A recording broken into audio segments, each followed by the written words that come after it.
இலங்கை சிறையில் வாடும் தமிழக மீனவர்கள் அனைவரையும் விடுவித்து இந்தியாவுக்கு திருப்பி அனுப்புவதற்கான நடவடிக்கைகளை எடுக்கும்படி பிரதமருக்கு ஜெயலலிதா வலியுறுத்தியுள்ளார்.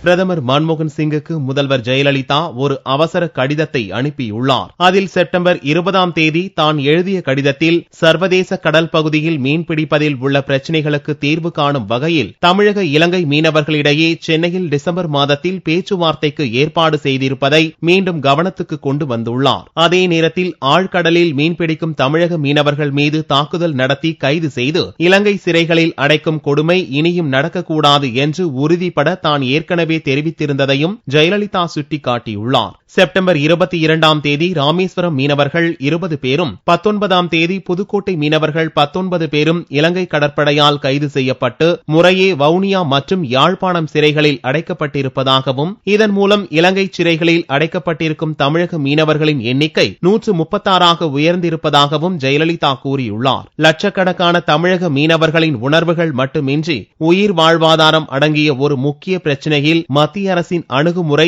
உணர்ச்சியற்ற முறையில் செயல்படுவதாகவும் இலங்கை கடற்படையினரின் தாக்குதலால் நிச்சயமற்ற எதிர்காலத்தை சந்திக்க வேண்டிய சூழலுக்கு ஏழை மீனவர்களை மத்திய அரசு தள்ளிவிட்டுள்ளதாகவும் ஜெயலலிதா குற்றம் சாட்டியுள்ளார். தமிழக மீனவர்கள் மீது இலங்கை கடற்படை தாக்குதல் நடத்துவதை தடுத்து நிறுத்தவும் சிறையில் இருக்கும் மீனவர்களை விடுவிக்கவும் மத்திய அரசு உறுதியான நடவடிக்கைகளை எடுக்கும் வரை தமிழக மீனவர்களின் வாழ்வும் வாழ்வாதாரமும் அமைதியுடன் இருக்க வாய்ப்பில்லை என்றும் கடிதத்தில் வேதனை தெரிவித்துள்ள ஜெயலலிதா, எனவே இலங்கை சிறையில் உள்ள அனைத்து தமிழக மீனவர்களை விடுவிக்கவும் அவர்களது படகுகளுடன் தாய்நாட்டுக்கு திருப்பி அனுப்பவும் தேவையான நடவடிக்கைகளை எடுக்கும்படி பிரதமர் மன்மோகன் சிங்கை வலியுறுத்தியுள்ளார்.